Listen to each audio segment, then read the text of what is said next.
socdaalkani oo qaatay muddo saacada ah ayaa madaxweyne ku-xigeenka maamulka Hirshabelle Cali Guudlaawe Xuseen iyo xubno ka tirsan maamulka gobolka Shabeellada Dhexe waxa ay ku kala bixiyeen goobo ay ka socdeen dadaalo lagu xirayo fatahaado uu sameeyay webiga Shabeelle. Tuulada Mandheere oo kamid ah tuulooyinka gobolkani Shabeellada Dhexe isla markaana uu yimaado degmada Jowhar ayaa webiga Shabeelle waxa uu ka sameeyay fatahaad saameyn ku yeelatay ilaa iyo 10 tuulo ay kamid tahay tuulada Mandheere. Cali Cabdullaahi Xuseen Cali Guudlaawe madaxweyne ku-xigeenka maamulka Hirshabelle ayaa socdaalkiisa ugu horeen ku tagay isla markaana ku soo kormeeray dayactir ku socday wadada isku xirta Muqdisho iyo Jowhar gaar ahaan inta u dhaxaysa deegaanka Limo iyo Booro oo ay biyaha roobka guga ay ka daayay gobolka Shabeellada Dhexe burbur ay u geysteen isla markaana ganacsatada iyo maamulka iska kaashadeen sidii wadadaasi loo dayactiri lahaa. Kadib kormeerka madaxweyne ku-xigeenka maamulka Hirshabelle ayaa waxa uu u sii jeestay dhanka iyo tuulada Mandheere halkaasi oo webiga Shabeelle fatahaad uu ka sameeyay kadib markuu madaxweyne ku-xigeenka gaaray goobta webiga ka fatahay isla markaana ay ka socotay xirida biyaha ayaa waxa warbixin uu ka dhigaystay gudoomiyaha tuulada Mandheere ka oo sharaxay qaabka ay biyuhu ay u soo baxeen iyo inta ay biyuhu socdaan tuulooyinka ay saameyntu ay ku yeesheen iyo cabsida laga qabo in biyahaasi ay geystaan.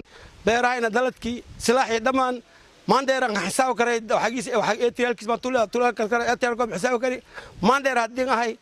nyaanyo bocor sisin wax la sheeg kara lahayn 3,000 abaal waana qaadati iyo saas oo la qaatiyo iidlan hunguri aan u filayni hadda waxa waay waxa naga go'di 7,800 hektar ilaahay daladka ku yaali ewer waaye ilmahayna wax alla wixii uu shaqo ilmaha loo soo shaqaysan jiray shaqadii wax loo meel aadama la biyo ku jiro. Gudoomiyaha gobolka Shabeellada Dhexe Axmed Meere Makaraan ayaa sidoo kale madasha ka hadlay isla markaana tilmaamay in dadaal xoog leh ay u baahan tahay xirida biyaha juhdi weyn ayaa la geliyay maamul goboleedka Hirshabelle iyo gobolka Shabeellaha Dhexe dhammaan maamulkiisa iyo tuulada Mandheere dadkii deganay oo khiyaartii iyo culimo diinka iyo ragii joogo dhan waxaan wada taaganahay inay buqdaas ay xiranto si ay masiibadeeda ummadda uga badbaado. hadii inta hadda la sheegayo tuulooyin ay isu marto in ka badan ay sii mari doontaan ogsana hadii ay maaragtay ay sii socoto waxa marka wanaagsan in maaragtay hadda dagaalka aan kula jirno aan sii laabno oo ilaahay noo guuleeyo awoodayna aan maaragtay si wanaagsan u sii howlgalno in ay maaragtay badbaado ay u noqoto ummadda dhiman iyo hadda meelaha ay gashana hadii ay maaragtay inta noogu ekaato waxa laga yaabaa inay noqoto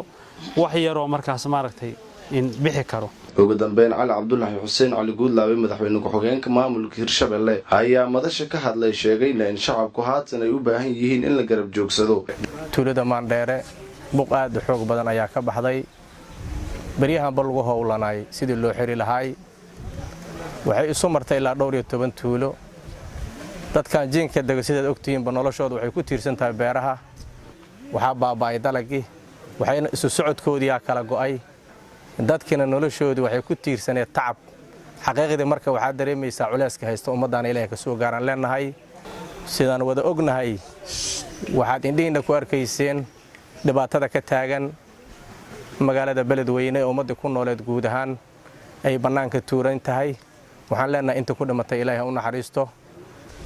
xaqiiqdii culeyska meeshan ka jirana ma ahan mid ay ku filan yihiin ama ay xakamay karaan ummadda Hirshabelle ay ku filan tahay waxaan leenahay guud ahaan cid kasta gacan ka geysan karto ugu horeyso madaxda qaranka madaxweynaha iyo ra'iisul wasaaraha iyo guud ahaan mas'uuliyiinta dawladda Soomaaliya waxaan leenahay gacan laga geysto. Cabdifataax Ahmed Maclow Cabdifataax Zaki telefishinka caalamiga ee bulsho tuulada Mandheere gobolka Shabeellada Dhexe.